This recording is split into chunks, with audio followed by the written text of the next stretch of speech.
Hello everyone, मैं गौरव यादव आपका KD career YouTube channel पर आपका फिर से स्वागत करता हूं। तो कैसे हैं आप सभी? उम्मीद है आप सभी अच्छे होंगे। भगवान की दया से अपनी तैयारी को बेहतर तरीके से आगे कंटिन्यू कर रखा होगा। ठीक है, तो मैंने आपको हमारी जो इंग्लिश की सीरीज चल रही थी बेसिक टू एडवांस की, उसमें हमने 3 क्लासेस कंप्लीट कर दी। ठीक है, तो आज की हमारी कौन सी चौथी क्लास होगी। 3 क्लासेस आपने बढ़िया से देखी भी होंगी, आपको पता भी लगा कि हमारा मेरा इंग्लिश पढ़ाने का कैसा तरीका, कैसा नहीं, अच्छा लग रहा है बुरा लग रहा है, आप कमेंट करके बता सकते हैं कभी भी किसी भी टाइम। ठीक है, मैं आपका जवाब ज़रूर दूंगा। बुरा लगेगा तो मैं उसमें और अपना इम्प्रूव करने की कोशिश करूँगा। ठीक है, तो आप उसी आशा के साथ हम आगे बढ़ेंगे। आज की हमारी चौथी क्लास होगी और एक छोटा सा टॉपिक स्टार्ट करेंगे हम। ठीक है, स्टार्ट तो क्या, बेसिक में ही, वर्ब में ही, बेसिक में ही आता है ये वर्ब। ठीक है, उसी को एक्सप्लेन करेंगे कितने प्रकार के होते हैं, कितने प्रकार के नहीं। ठीक है, वर्ब को जानना बहुत ज़्यादा इम्पोर्टेंट है। मैंने स्टार्टिंग में फर्स्ट क्लास में ही आपको बोला था क्या, कि ये ऐसे लगा लो कि आपके माता पिता पेरेंट्स हैं। ठीक है, तो उसी हिसाब से ये महत्वपूर्ण हो जाती है, तो महत्वपूर्ण चीज़ें पढ़ना ज़रूरी होगा। ठीक है, थोड़ा सा गले में प्रॉब्लम है तो आप थोड़ा एडजस्ट करें साथ में। ठीक है, अगर कुछ बोलने में दिक्कत आ रही हो तो उसके लिए मैं आपसे पहले ही बोल दिया। ठीक है, तो हम क्या स्टार्ट करने वाले हैं, वर्ब स्टार्ट करने वाले हैं। ठीक है, आज अपनी बेसिक की लास्ट क्लास होगी, फिर हमारा टॉपिक स्टार्ट करेंगे। ठीक है, हमने प्रीवियस क्लास में भी आपको पार्ट ऑफ स्पीच कंप्लीट करा दिया था। तो पार्ट ऑफ स्पीच हमने बिल्कुल मतलब एब्रिवेशन जानकारी दी थी, बिल्कुल संक्षिप्त जानकारी दी थी कि नाउन क्या होती है, प्रोनाउन क्या होता है, सभी के बारे में मैंने जाना था, आपको बताया था। ठीक है, सॉरी। तो आज हम किसके बारे में बात करेंगे, वर्ब के बारे में। जैसे जैसे मैं सारणी बनाता हूँ उसी प्रकार से आपको सारणी बनानी है, एक टेबल। ठीक है, उसके अंदर नोट करना है। ठीक है, वो नोट करो, फिर मैं समझाऊंगा आपको क्या क्या चीज़ें। तो जो वर्ब होती है ना, ये 2 प्रकार के होते हैं। आपने देखा होगा कि वो सेंटेंस आता है, उस सेंटेंस में वर्ब कितने प्रकार की होती है। एक तो हेल्पिंग वर्ब होती है, एक उसी के साथ मेन वर्ब होती है। ठीक है, हेल्पिंग वर्ब का मतलब क्या, सहायक क्रिया, और मेन वर्ब का मतलब क्या होता है, मुख्य क्रिया।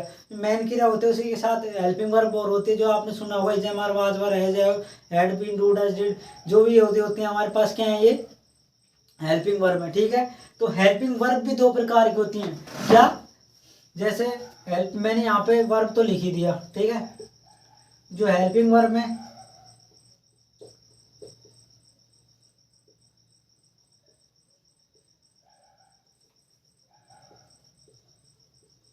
हेल्पिंग वर्ब, और यहाँ पे लिख देता हूँ मेन वर्ब। ठीक है, ये हो गई हेल्पिंग वर्ब और ये हो गई मेन वर्ब। ठीक है, और हेल्पिंग वर्ब के अंदर भी क्या होते हैं, 2 प्रकार होते हैं। एक तो होता है प्राइमरी,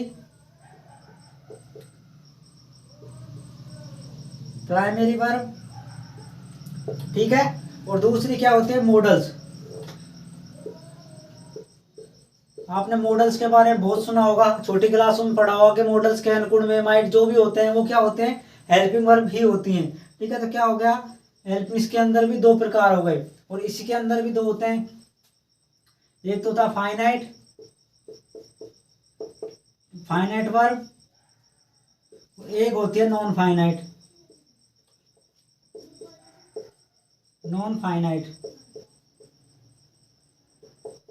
ठीक है, ये भी 2 प्रकार की होगी। सबसे पहले क्या जाना आपने, जो वर्ब है, वर्ब को मैंने पहले एक्सप्लेन किया गया था कि वर्ब 2 प्रकार की होती है, एक तो एक्शन, एक स्टेट। ठीक है, एक्शन यानी जैसे हम कोई कार्य कर रहे हैं, रोज कहीं जाने का, स्कूल आते जाते हैं, मंदिर जाते हैं, आप कहीं पर भी घूमने जाते हैं, रोज वॉक, मॉर्निंग वॉक चलता है। ठीक है, तो वो क्या होती है, एक्शन दर्शाती है वर्ब को। ठीक है, एक्शन वर्ब होती है, और कुछ स्टेट वर्ब होती है। जैसे मैंने बोला था कि आई एम ए टीचर, चीज है डॉक्टर, तो वो क्या अवस्था है, वो कौन से अवस्था में, टीचर की अवस्था में, डॉक्टर की अवस्था में खड़ा हुआ आपके सामने, जैसे मैं आपके सामने उपस्थित हूँ, कौन से अवस्था में हूँ, टीचर की अवस्था में हूँ। ठीक है, तो इसी उसके बाद हेल्पिंग जो वर्ब है वो 2 प्रकार के होंगे, मेन वर्ब और हेल्पिंग वर्ब। और हेल्पिंग वर्ब भी 2 प्रकार की होती है, एक तो प्राइमरी और एक मॉडल। जो प्राइमरी वर्ब होते हैं उसमें क्या क्या होता है, जो बी वर्ब होते हैं वो क्या होते हैं, प्राइमरी। ठीक है, बी वर्ब कौन कौन सी होंगी, मैंने आपको एक दिन बताया भी होगा कि इज, एम, आर,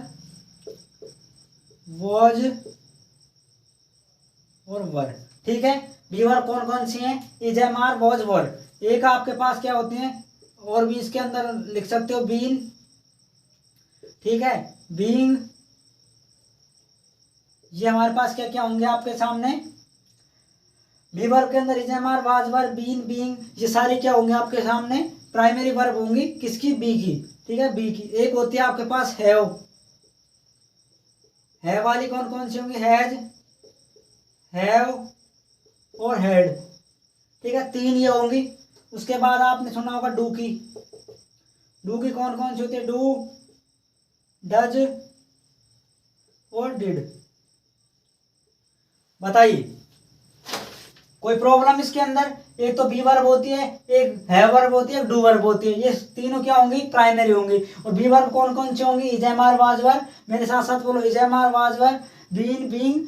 ठीक है, और उसके बाद क्या हो गया, मैं हैव वाली वर्ब कौन कौन सी होंगी, हैज, हैव, हैड। और डू की कौन सी होंगी, डू, डज, डिड। ठीक है, उसके बाद हम क्या करेंगे, मॉडल्स आपको पता है 13 होते हैं, उन सबको लिखना है।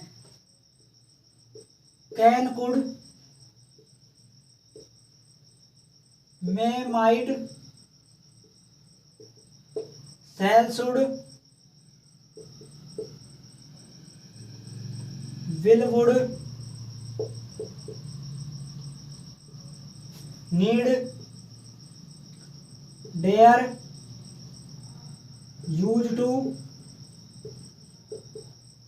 और कौन सा होगा, ought to। ठीक है, ये होते हैं, कितने हो गए, 1 2 3 4 5 6 7 8 9 10 11 12।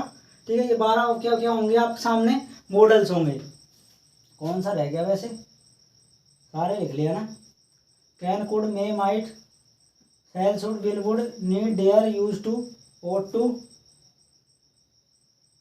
चलो इनको लिख देते हैं, और कोई याद आएगा तो, यही होते हैं शायद। ठीक है, जो बचा हुआ है आप लिख लेना। उसके बाद क्या आगे, प्राइमरी हो गई और मॉडल्स हो गई। ठीक है, अब उसके बाद फाइनाइट वर्ब होती है 2 प्रकार की, एक तो होगी ट्रांजेटिव वर्ब, ठीक है, और एक कौन होगी, इंट्रांजेटिव। ये कितने प्रकार के होते हैं, 2 प्रकार के, ट्रांजेटिव और इंट्रांजेटिव। उसके बाद ये क्या होंगी, नॉन फाइनाइट कौन कौन सी होंगी आपके सामने, पार्टिसिपल, तो इन्फिनेटिव। ठीक है, एक तो इन्फिनेटिव होगी, एक आपके सामने होगी जिरंड, आपने सुना होगा जिरंड का नाम। एक आपके सामने क्या होती है, पार्टिसिपल। ये हमारे सामने 3 क्या होंगी, नॉन फाइनाइट वर्ब होंगी, finite, transitive, non transitive. Models आपके सामने ये लिखे हुए, प्राइमरी वर्ब ये से लिखी हुई। एक बार इन सबको नोट करिए एक साथ, फिर मैं आपको दोबारा रिवाइज करता हूँ।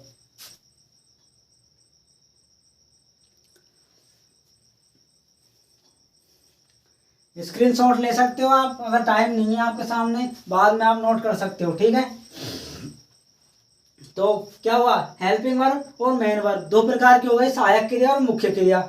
इसमें ये क्या होती है, प्राइमरी, और ये होते हैं मॉडल्स, जिसके अंदर बी वर्ब होती है होती है, डू होती है, is, am, are, was were, was, been, being, है होती है, has, have, had, do, does, did. ठीक है, उसके बाद models can, could, may, might, shall, should, will, would, dare, need to, use to, ought to। इसके बाद finite, transitive, intransitive, non finite, infinitive, gerund और पार्टिसिपल। ठीक है, नोट करो इनको।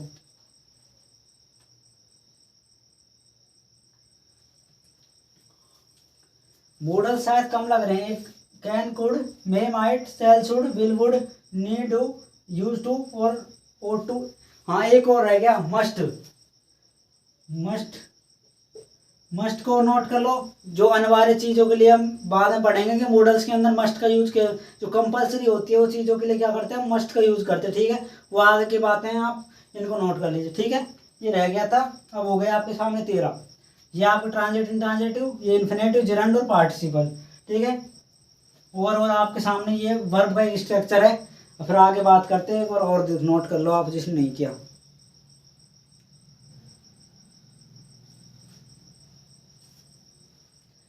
कर लिया, आगे चलें। अब इसी के अंदर एक नोट लगा के लिखना नीचे, महत्वपूर्ण लाइन है आपकी, और मैंने पहले भी बोल दी थी, जो मेन वर्ब है, बिना किसी भी सेंटेंस में अगर मेन वर्ब नहीं होगी तो वो सेंटेंस क्या होगा, बिल्कुल खराब होगा, नष्ट हो जाएगा, उसका कोई वैल्यू नहीं होगी। ठीक है, तो इसी चीज को आप कैसे लिखोगे, not even a single sentence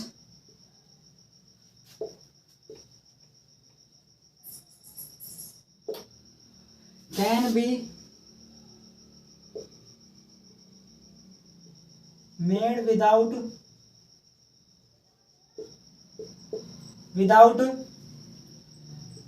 a main verb। क्या इसका मतलब क्या है कि जो एक सिंगल कोई भी एक सिंगल सेंटेंस क्या नहीं बन सकता, बिना मेन वर्ब के नहीं बन सकता, उसकी कोई वैल्यू नहीं होगी। ठीक है, मैंने जैसे बताया था कि जो माता पिता आपकी ज़िंदगी में महत्वपूर्ण है, कंपल्सरी है, उसी हिसाब से मेन वर्ब भी इसी हिसाब से है कि अगर ये नहीं होगी तो आपकी सेंटेंस सूना सूना लगेगा और वो उसकी कोई वैल्यू नहीं होगी। ठीक है, तो उसी तरीके से not even a single sentence can be made without a main verb, तो इसका मतलब ये था। अब जो वर्ब होती हैं जो हमारे एग्जाम में यूज होती हैं कि जैसे आप बोलते हैं फर्स्ट वर्ब, सेकंड वर्ब, तो फोर्थ वर्ब, आईएनजी वाली वर्ब, तो वो वाली वर्ब को आप नीचे लिखो कौन से होते हैं। फर्स्ट 5 वर्ब होंगी इस प्रकार से आपकी, वर्ब की फर्स्ट फॉर्म, वर्ब की सेकंड, थर्ड, फोर्थ और फिफ्थ। ठीक है सॉरी। तो जो फर्स्ट फॉर्म होती है वो क्या होती है, हमारे पास बेस फॉर्म होती है, बेस फॉर्म होती है। ठीक है, क्या होगी, बेस फॉर्म होगी और वह प्लूरल होगी। ठीक है, उसके बाद मैंने सेकंड फॉर्म लिखी, वो होती है पास्ट फॉर्म। ठीक है, उसके बाद थर्ड फॉर्म लिखी मैंने पास्ट परफेक्ट फॉर्म।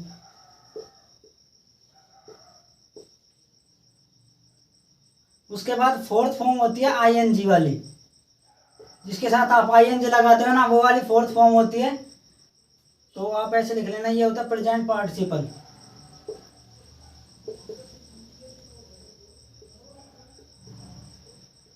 इसको क्या बोलते हैं, present participle form.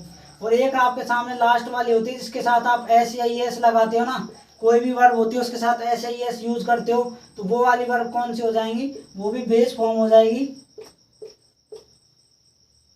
Base form हो जाएगी। और ये क्या होगी, सिंगुलर होगी। क्या होगी, सिंगुलर।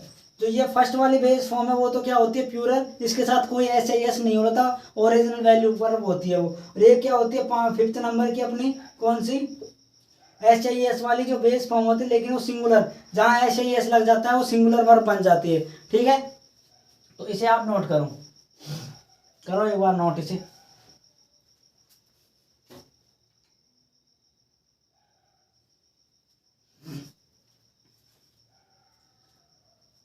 हटाएं। एक और महत्वपूर्ण बात है इसी के अंदर, इनको लिख लिया था आपने, एक नोट लगाकर और लिख लेना, आगे की बातें पर मैं आपको यहीं पर बता देता हूँ छोटी सी।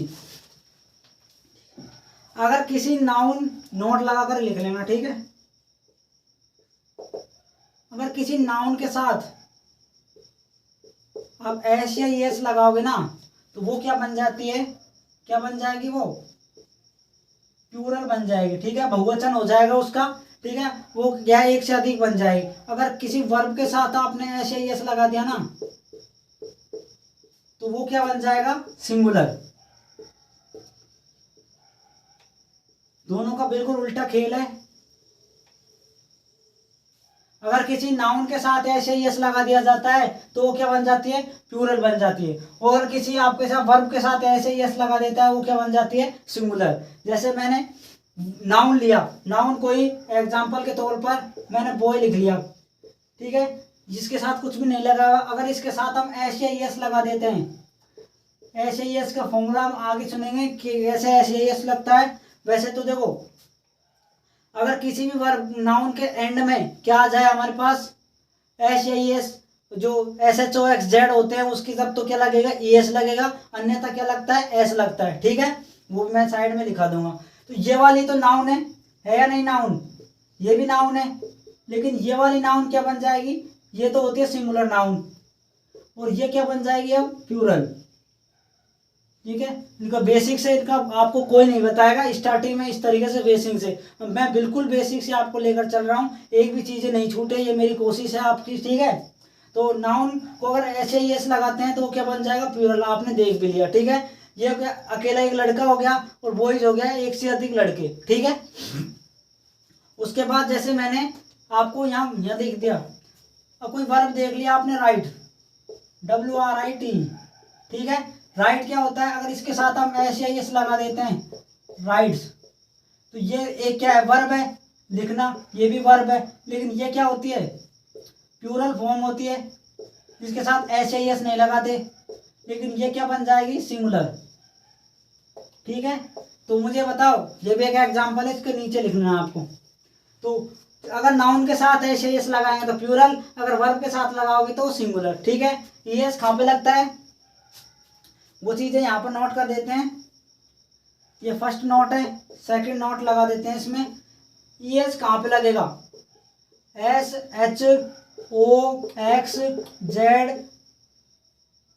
और ये होते हैं HHCH ATC।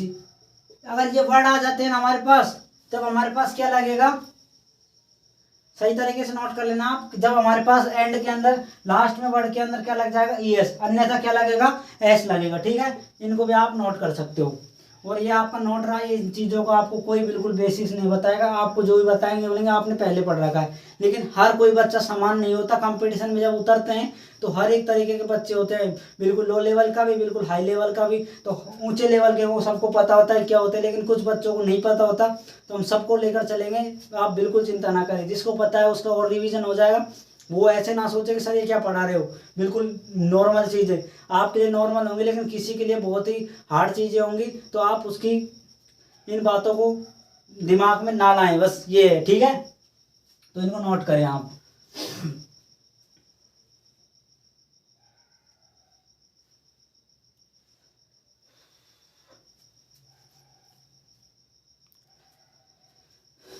आगे बढ़ें।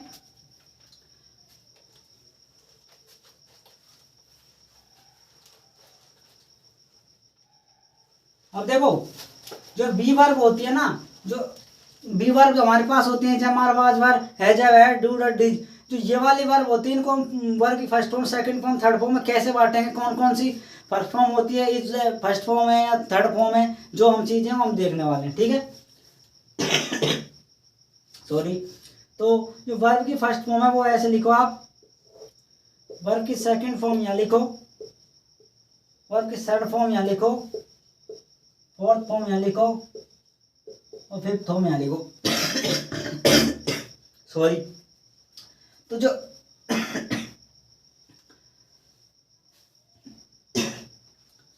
सॉरी, तो वर्ब की first form, second form, third form, fourth form और फिफ्थ फॉर्म, आप सभी को पता है। ये बेस फॉर्म होती है प्लूरल में, ये पास्ट फॉर्म होती है, ये क्या होती है हमारे पास, पास्ट परफेक्ट। ये कौन सी होगी, रिप्रेजेंट पार्टिसिपल, इसमें आईएनजी लगता है। ये क्या होते हैं, बेस फॉर्म सिंगुलर, ठीक है। अब इनको हम बांटिए। जो बी वाली वर्ब होती है उसके अंदर कौन सी होगी, तो खुद बी होगी सिंगुलर में, ठीक है। एक एम होगा, एक आर होगा, ठीक है। ये वाली क्या होती है हमारे पास, वर्ब की फर्स्ट फॉर्म के अंदर आती हैं, ठीक है। और इसी का प्लूरल बनाते हैं, क्या क्या आता है, वाज और वर, वर, ठीक है। सेकंड फॉर्म में वर आ गया। इसके बाद इसके बाद क्या लगाओगे, is am are, was, were, third form. इसके बाद क्या लग जाएगा, हेड, वर्ब की थर्ड फॉर्म क्या आ जाएगी, हेड। उसकी इसमें क्या आ जाएगा आपके पास, बीइंग, और इसमें क्या आ जाएगा आपके पास, इज। इसके बाद क्या बचेगा, इज। तो बताओ क्या क्या लिखते, is am are, was, were, had, sorry had आएगा है वाली में, ठीक है। वो इसी के अंदर आता है, लेकिन ये है वाली में आएगा। हमें कौन सी फॉर्म चल रही है, बी वर्ब चल रही है, तो बी का बीन हो जाएगा, ठीक है। तो ये वाली क्या होती है, बी वर्ब वाली। अब हमारे पास जैसे मैंने लिखा है वाली, तो एक तो इसमें तो है भी आएगा ये, ठीक है। इसके अंदर क्या आता है हमारे पास, हेड, और यहाँ पर भी क्या ये आएगा, हेड ही आएगा, ठीक है। जो हेड है वो सेकंड फॉर्म भी होती है और वो थर्ड फॉर्म भी होती है, ठीक है। दोनों हेड दोनों का काम करेंगी, फर्स्ट फॉर्म, सेकंड फॉर्म का भी और थर्ड फॉर्म का भी। और इसके अंदर क्या आएगा, हैविंग,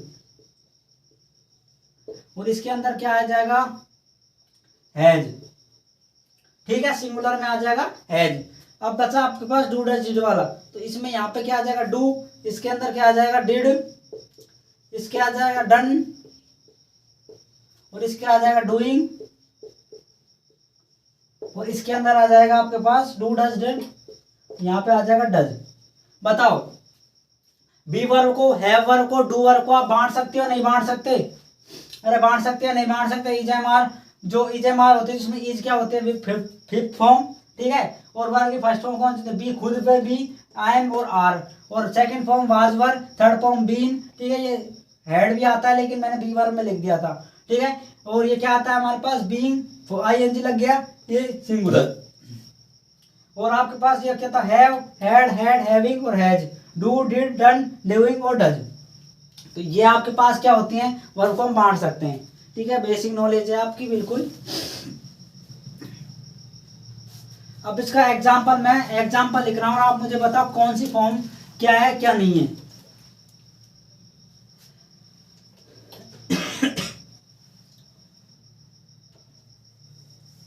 मैंने लिखा एग्जांपल,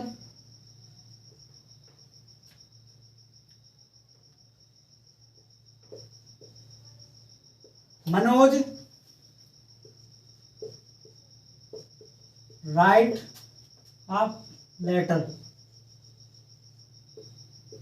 ठीक है, Manoj writes a letter, Manoj क्या लिखता है? पत्र लिखता है। मुझे इसके अंदर आप बता दो कौन सी फॉर्म है ये।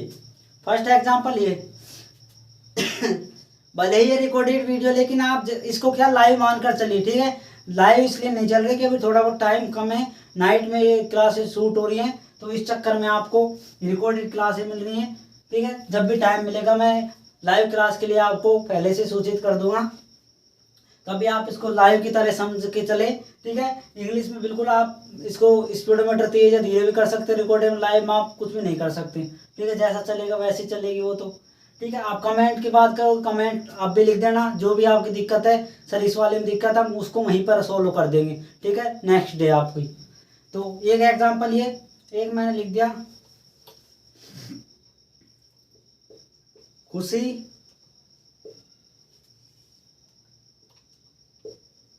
केम टू लंदन,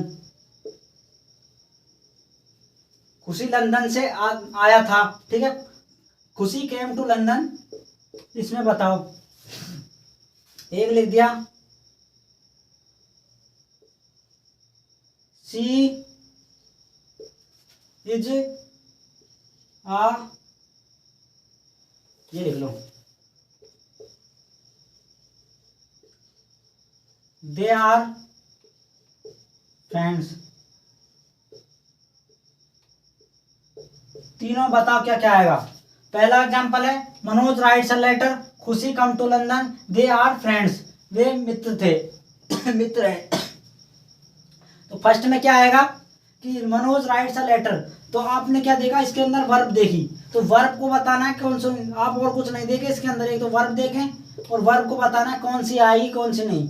तो राइट्स के साथ क्या लग रहा है, एस या एस लगता है, ठीक है, और मैंने आपको बताया कि जहां पर भी एस या एस लग जाता है वो क्या हो जाएंगी वर्ब की फिफ्थ फॉर्म, बेस फॉर्म होती है लेकिन वर्ब की फिफ्थ फॉर्म बोलते हैं उसको।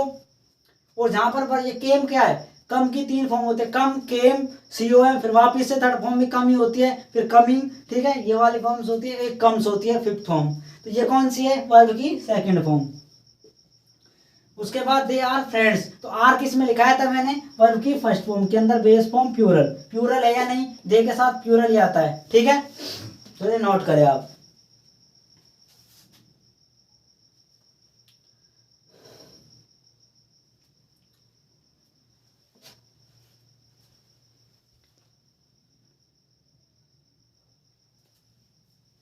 थोड़ा जल्दी जल्दी नोट करें, क्लासेस लंबी हो रही है। तो आगे हम चलते हैं, और मैं दो चीजों का डिफरेंस बताऊंगा, फाइनाइट और नॉन फाइनाइट, कि फाइनाइट किस प्रकार से होती है, नॉन फाइनाइट किस प्रकार से होती है। तो एक तरफ लिख लो, जैसे मैंने पहले ही ऐसे लिख दिया आपको कि finite finite verb versus non finite.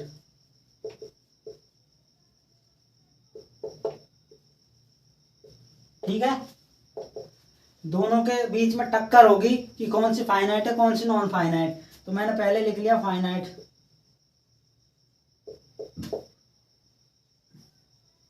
और इधर लिख लेते हैं नॉन फाइनाइट।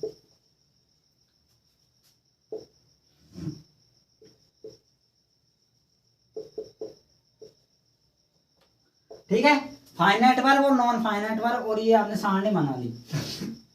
अब देखो, नॉन फाइनाइट, फाइनाइट का मतलब क्या होता है? फाइनाइट का मतलब होता है, इसकी परिभाषा क्या होगी? Finite means, finite verb means अ बाउंड। बाउंड का मतलब क्या होता है? जो फाइनाइट वर्ब होती है उसका मतलब क्या होता है? एक सीमित चीज होने, बाउंडेशन में होना। ठीक है, लिमिटेशन में। बाउंड का मतलब क्या? लिमिट में होना कोई चीज। जो फाइनाइट वर्ब होती है एक लिमिट में होती है, बाउंड बंधी हुई होती है। ठीक है, किस किस से? जैसे मैंने लिख दिया इसके अंदर, it can agree with a number and subjects. ठीक है, ये किसी सब्जेक्ट या किसी नंबर, हमारे वचन होते हैं, उनके साथ क्या होती है? बंधी हुई होती है। कौन? Finite verb. ठीक है, तो इसका मतलब क्या होता है? बाउंडेशन में होती है। आपको एग्जांपल करके बताएंगे, बिल्कुल नो टेंशन रहिए। और ये इसका परिभाषा क्या होती है? Unlike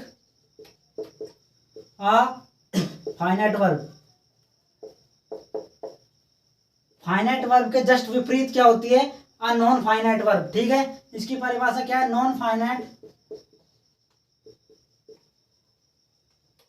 finite verbs are not a bound,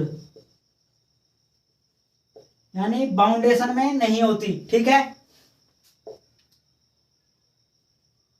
it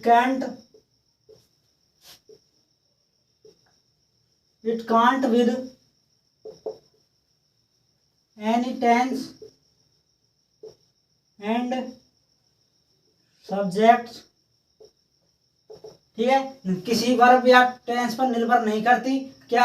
हमारे पास नॉन फाइनाइट वर्ब। तो ये इसकी परिभाषा है, ये इसकी परिभाषा है। दोनों को डेफिनेशंस को लिखे, ये इसका डेफिनेशन, ये इसकी डेफिनेशन। फॉर एग्जांपल करके बताता हूँ कैसे हम पता लगेगा, कैसे नहीं लगेगा।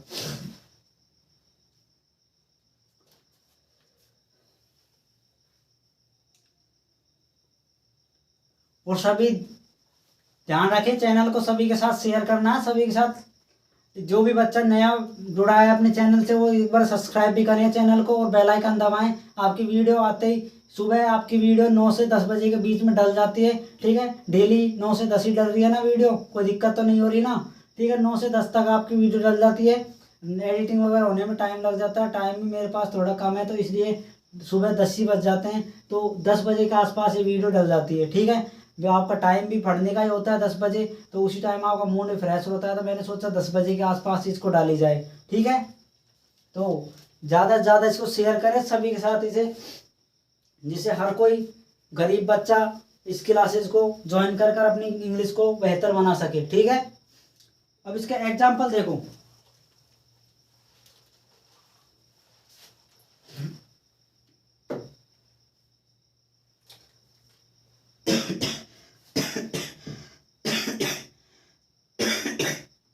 सॉरी, एग्जाम्पल लिखे इसका। I want to watch a movie yesterday।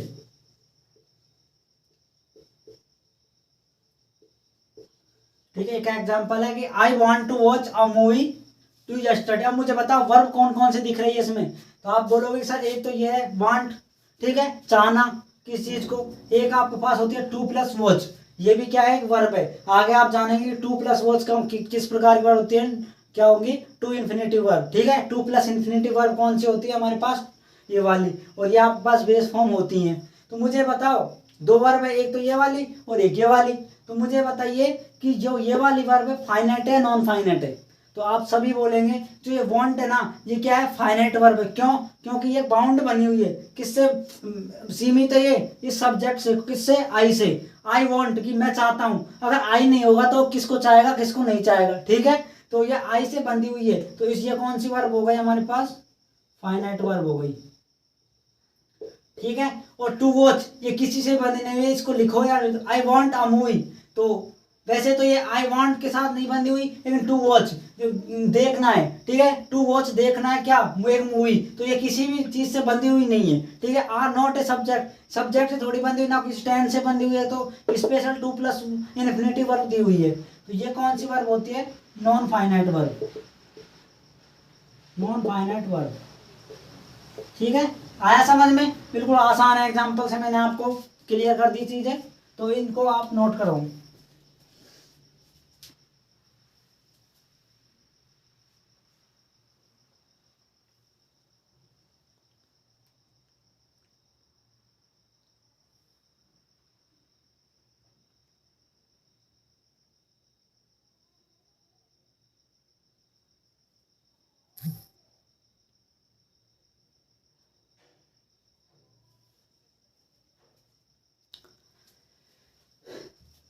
करें।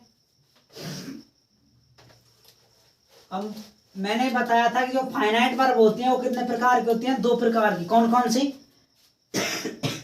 ज्यादा ही दिक्कत हो रही है। तो कौन कौन सी वर्ब होती हैं? तो ट्रांजिटिव, एक intransitive.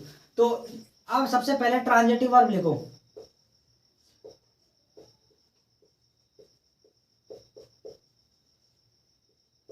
Transitive verb,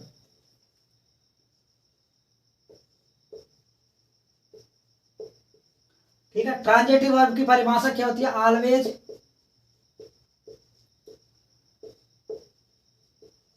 takes a object,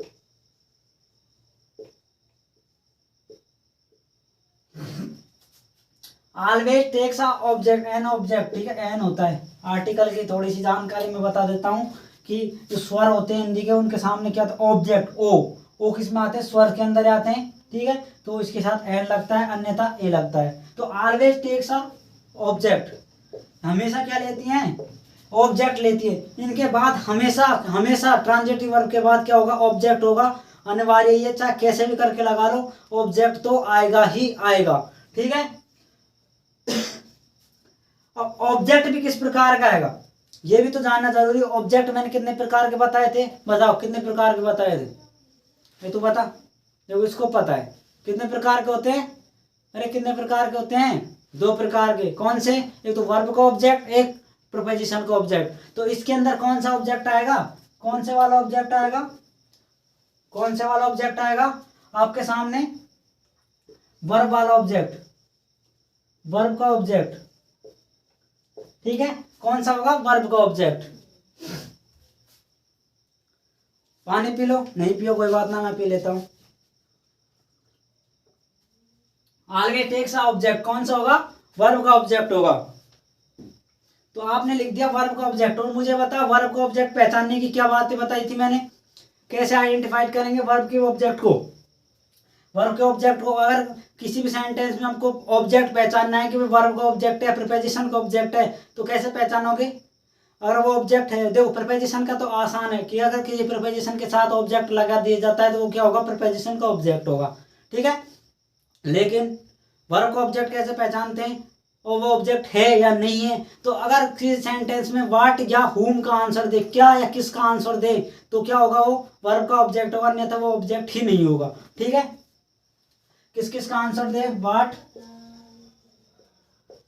और हुम का, ठीक है, इन दोनों का आंसर देना चाहिए। तो बाल में टास्क ऑब्जेक्ट, तो इसका एग्जांपल देखो, ही, ऐसे देखो, सी किल्ड अ बॉय, ठीक है, सी किल्ड अ बॉय, उसने एक लड़के को मार दिया, ठीक है। इसको आप ऐसे रिलेट करते हो जैसे दो प्रेमिका होते हैं, ठीक है, एक लड़का एक लड़की, ठीक है, लड़का लड़की होंगे वैसे तो, तो आप उनके बीच में कुछ बहस हो रही होगी, लड़ाई हो रही होगी, ठीक है, किसी ना किसी बात पर। तो किसी लड़की ने, वो जो लड़की थी, किसी तो क्या वही होगी, ठीक है, उस लड़की ने अपने प्रेमिका से क्या बोला कि मैं तुझे मार दूंगी अगर तूने किसी और के साथ मैंने देख लिया। तो ऐसे लगा लो, मजाक वाली बातें हैं बस। ही किल्ड ए बॉय, उसने क्या किया, एक लड़के को मार दिया। तो आपको बताना है कि जो किल्ड है ये कौन सी वर्ब है, सॉरी ऑब्जेक्ट बताना है। ये इसकी हिंदी करने पर आपको क्या मीनिंग कैसे निकालेगा कि ही किल्ड ए बॉय, उसने किसको मारा। किसका आंसर निकल रहा है, हुम का या वाट का। तो आप बोलोगे सर हुम का आंसर निकल रहा है, उसने किसको मारा, एक लड़के को मारा, ठीक है। तो ये किसका आंसर है, हुम का आंसर है। तो मुझे बताओ ये कौन सी वर्ब हुई, अरे किल्ड कौन सी वर्ब हुई, ट्रांजेटिव वर्ब हुई या नहीं, ट्रांजेटिव वर्ब। क्यों, क्योंकि इसके बाद एक ऑब्जेक्ट आ रहा है, हमेशा एक ऑब्जेक्ट लेती है, ऑब्जेक्ट भी आ रहा है, और ऑब्जेक्ट कौन सा आ रहा है, वर्ब का ऑब्जेक्ट आ रहा है, जिसमें हुम का आंसर निकल रहा है, ठीक है। बिल्कुल आसान एग्जांपल से, आपसे रिलेटेड एग्जांपल से आप सभी के होंगे जो आप समझ रहे हो, ठीक है। तो ही किल्ड अ बॉय, तो ट्रांजेटिव वर्ब हो गई, हुम को रिप्रेजेंट कर रही है, उसका आंसर निकाल रही है, तो ये क्या होगा, ट्रांजेटिव वर्ब। अब इंट्रांजेटिव क्या होती है उसके बारे में जानेंगे, यहाँ तक नोट करो।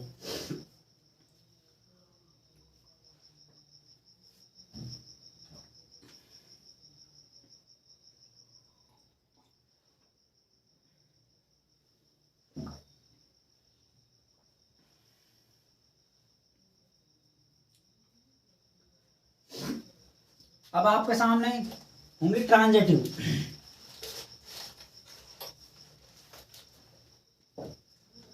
क्या होंगे, ट्रांजेटिव।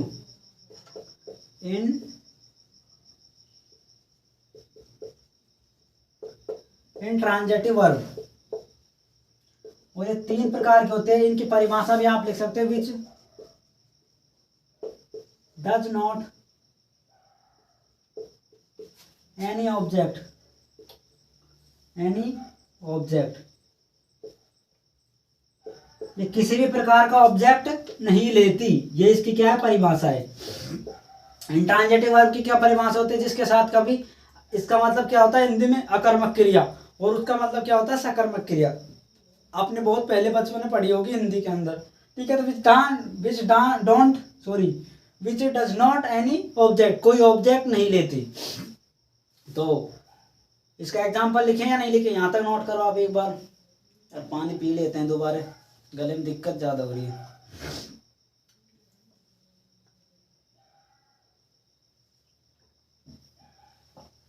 इसका एग्जाम्पल है, she is going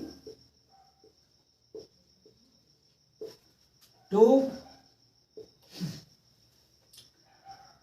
Mumbai,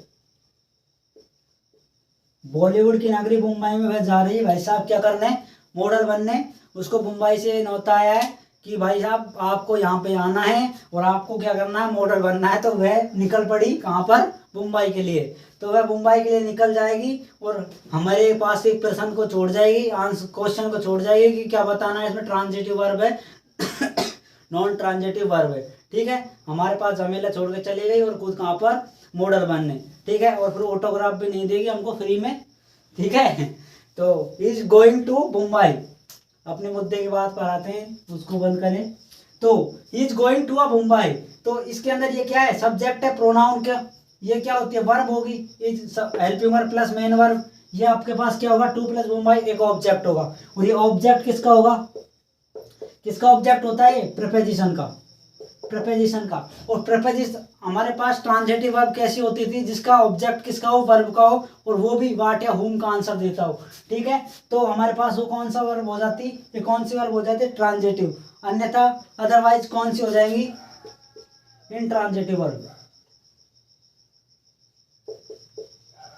intransitive verb, ठीक है।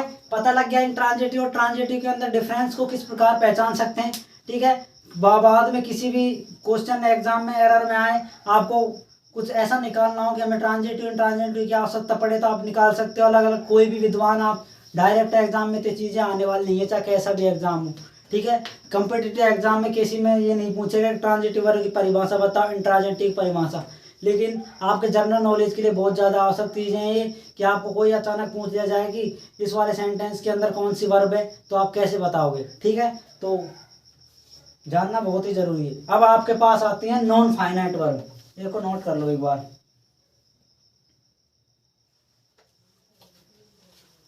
नॉन फाइनाइट वर्ब, लास्ट और फाइनाइट वर्ब का जो बचा हुआ पार्ट है नॉन फाइनाइट वर्ब।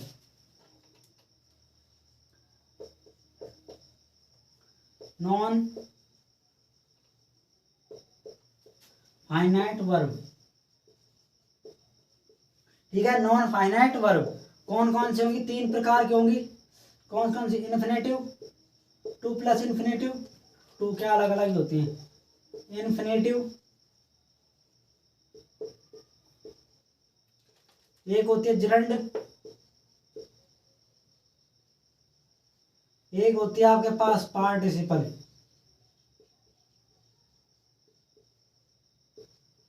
ठीक है, 3 प्रकार के होंगे, ट्रांजिटिव, जिरंड और पार्टिसिपल। पहले इनको नोट करो, फिर जिरंड का इनका बताते हैं।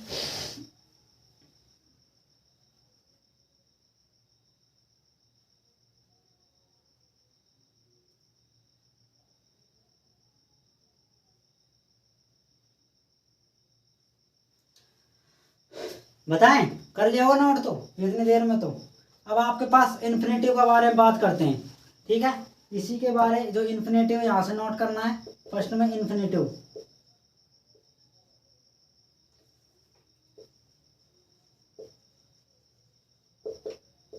इन्फिनेटिव वर्ब कौन सी होती हैं, टू प्लस वर्ब की फर्स्ट फॉर्म। ये हमारे पास क्या होती है, इन्फिनेटिव वर्ब होती है टू प्लस वर्ब की फर्स्ट फॉर्म। 2 प्रकार के होते हैं वैसे तो इन्फिनेटिव, एक तो बेयर इन्फिनेटिव, एक टू प्लस वर्ब की फर्स्ट फॉर्म। ठीक है, टू इन्फिनेटिव, एक बेयर इन्फिनेटिव। तो बेयर इन्फिनेटिव तो क्या है, वर्ब की फर्स्ट फॉर्म बन जाती है, इसका टू हटा दिया जाएगा, तो ये वर्ब की फर्स्ट फॉर्म को हम क्या बोलते हैं, बेयर इन्फिनेटिव। वो वर्ब की फर्स्ट फॉर्म हमने वहीं से सीख ली। ठीक है, अब इसका एग्जाम्पल कैसे लिखेंगे, जैसे मैंने लिख दिया, to walk, walk is good exercise, good exercise. तो मुझे बता, टू प्लस वर्ब की फर्स्ट में वॉक है नहीं, चलना। ठीक है, टू वॉक, एक पूरा का पूरा चलना इज गुड फॉर हेल्थ, क्या होता है, हमारे शरीर के लिए अच्छा होता है। फॉर आप हमारे बॉडी, ठीक है, हमारे शरीर के लिए गुड एक्सरसाइज, एक अच्छी एक्सरसाइज है चलना। ठीक है, तो ये हमारे पास क्या हो गया, ये इन्फिनेटिव वर्ब हुई या नहीं हुई, टू प्लस इन्फिनेटिव वर्ब। ठीक है, तो ये वाली टू इन्फिनेटिव वर्ब हो गई एग्जाम्पल हमारे पास। अब आपके सामने देखो क्या बचा हुआ है,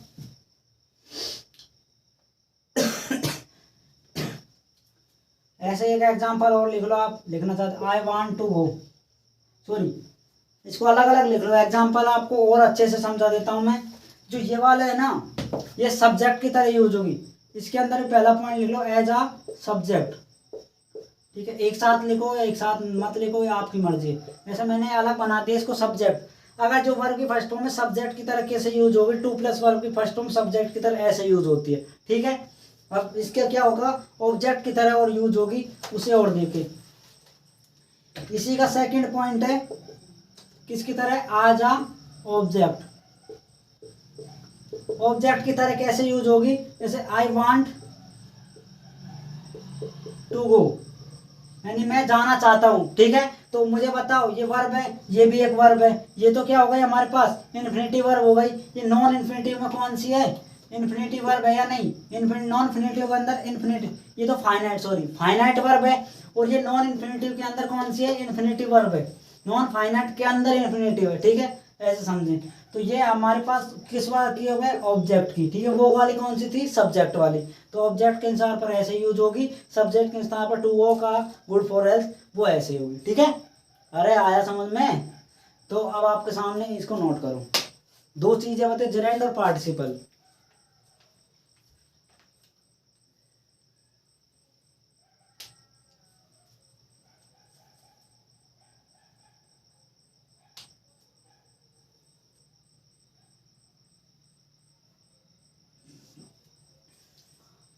चलें, अब जिरंड के बारे में देखो, जिरंड क्या होती है, सेकंड पॉइंट है इसका जिरंड।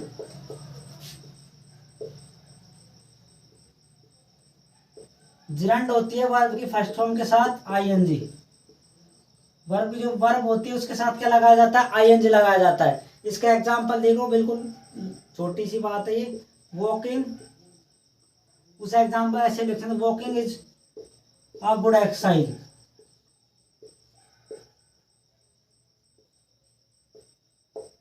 ठीक है, क्या हो गया, walking is a good exercise.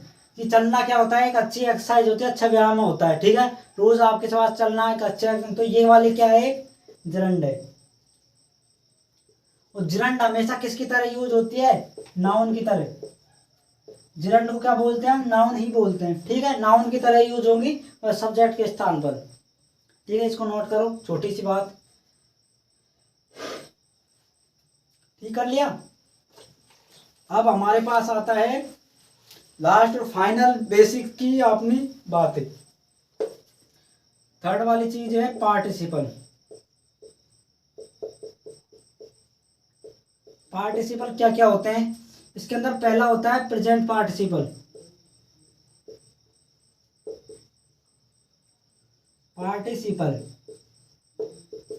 ठीक है, कौन सी होगी वो, प्रेजेंट पार्टिसिपल। जिरंड ही प्रेजेंट पार्टिसिपल की तरह यूज होती है वर्ब की फर्स्ट फॉर्म के साथ आईएनजी। ठीक है, सेकंड हमारे पास क्या होगा, पास्ट पार्टिसिपल।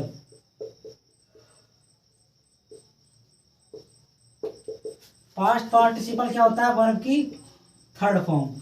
ठीक है, लास्ट और फाइनल इसका क्या है, परफेक्ट पार्टिसिपल। परफेक्ट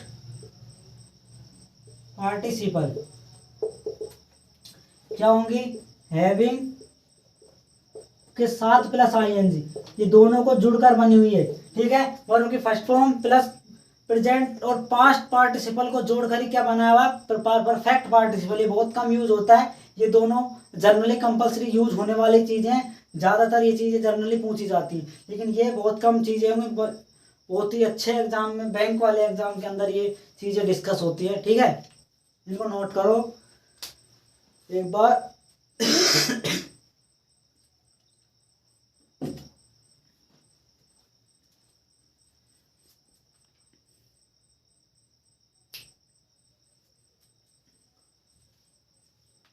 वैसे तो अपनी क्लास थोड़ी लंबी हो गई, लेकिन ये लगा लो जो वर्ब है वो मैंने आपको पूरी जिंदगी के लिए बढ़िया से क्लियर कर दी। वर्ब की एक एक पॉइंट आपको मैंने समझा दिया कि किस प्रकार से वर्ब के बारे में जाना जाता है, क्या होती है वर्ब, कितने प्रकार की होती है, किस प्रकार यूज होती है। वर्ब को मैंने पूरी तरह कंप्लीटली आपको समझा दिया।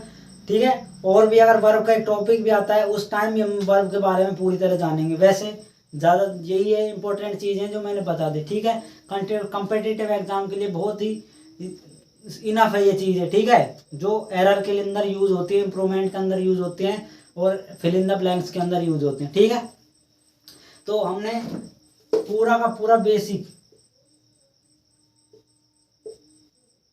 जो इंग्लिश है वो आज हमने क्या कर दी, कंप्लीट कर दी। कंप्लीट कर दी 4 वीडियोस के अंदर। 4 क्लासेज में हमने पूरा बेसिक इंग्लिश का कंप्लीट कर दिया, आधार आपको बना दिया। ठीक है, आपकी जो नींव होती है मकान की, वो मैंने इंग्लिश की जो नींव होती है उसी प्रकार से वो मैंने आपकी बना दी। ठीक है, अब आपको क्या करना है, सबसे पहले इन बेसिक को कंप्लीट करना है। चारों वीडियोस को बार बार देखिए, अगर पहली बार समझ नहीं आए तो दोबारा स्पीडोमीटर लगा कर देखिए, डबल करके देखिए, कैसे भी करके आपकी क्लासों को 1 से 2 बार आपको जरूर देखनी है। बेसिक को आपको क्लियर कर लेना है बिल्कुल। ठीक है, उसके बाद आपके हम स्टार्ट करेंगे अपने पार्ट ऑफ स्पीच का टेंस टॉपिक। ठीक है, टेंस इंपॉर्टेंट होता है, पार्ट ऑफ स्पीच में नहीं आता। वैसे जो टेंस है उसको हम पूरा कंप्लीटली आपको बताएंगे कि किस प्रकार कॉम्पिटिटिव एग्जाम क्वेश्चन बनते हैं, जनरली कैसे यूज होता है, सारी चीज़ें बताने वाले हैं। ठीक है, बचपन में आपने कैसे पढ़ा था, अब आपको कैसे पढ़ना है। ठीक है, बचपन वाली चीज़ें बिल्कुल यूज़ नहीं करनी इस टाइम। ठीक है, आपको अब एग्जाम में कैसे यूज़ होगा वो भी चीज़ें, लेकिन हम बचपन वाले भी साथ बताएंगे, तभी उससे रिलेटेड आप एग्जाम वाली जान पाओगे। ठीक है, तो अब लास्ट और फाइनल बात अपनी ये बचती है कि इस वीडियो को ज़्यादा से ज़्यादा आपको शेयर करना है और सभी के साथ, और इस चैनल को जो भी नया बच्चा जुड़ा है वो इसे लाइक करें और अपने प्यारी सी फैमिली के अंदर ऐड हो जाइए। बहुत अच्छी अच्छी आपको मैंने रीजनिंग पूरा कंप्लीट कराया हुआ है। ठीक है, पूरी रीजनिंग को आप देख सकते हो, इसमें प्लेलिस्ट के आधार हमने बनाई हुई है, हर एक टॉपिक की प्लेलिस्ट बनाई हुई है। और उसके कुछ हमने एग्जाम्स की तो प्रैक्टिस सेट भी डाले हुए हैं, जैसे MTS का डाला हुआ है, उसमें आपने को CHSL डाला हुआ है, GD का डाला हुआ है, एयरफोर्स डाला हुआ है शायद। तो 3-4 एग्जाम की तो मैंने प्रैक्टिस सेट किस प्रकार से पॉसिबल क्वेश्चंस बन सकते हैं एग्जाम में, सारे उसके अंदर प्रीवियस ईयर और कुछ मेरे अच्छे क्वेश्चंस में उसमें डाले हुए हैं। तो उनको जाकर भी आप रीजनिंग को देख सकते हैं, ठीक है। अब हमने एक इंग्लिश का अभियान शुरू किया है, इंग्लिश आपको अच्छी भी लग रही है आपके कमेंट्स की तौर पर, ठीक है। तो उन चीज़ों को आप अच्छा तरीके से जान रहे हो। मेरी इंग्लिश पढ़ाने का तरीका आपको अगर थोड़ा सा कुछ नहीं समझ में आ रहा तो मुझे बताइए, मैं खुद को भी इम्प्रूव करूँगा और आपको और अच्छी तरीके से समझाने के लिए, ठीक है। जब तक नहीं छोड़ेंगे तब तक सिलेक्शन ना हो जाए, ठीक है। सिलेक्शन तक आपके साथ रहेंगे, जब तक के लिए हम आज तो हम विदा लेते हैं, ठीक है। अगली वीडियो में मिलेंगे टेंस के साथ, जब तक के लिए जय हिंद जय भारत, थैंक यू, धन्यवाद। जय सरस्वती माँ।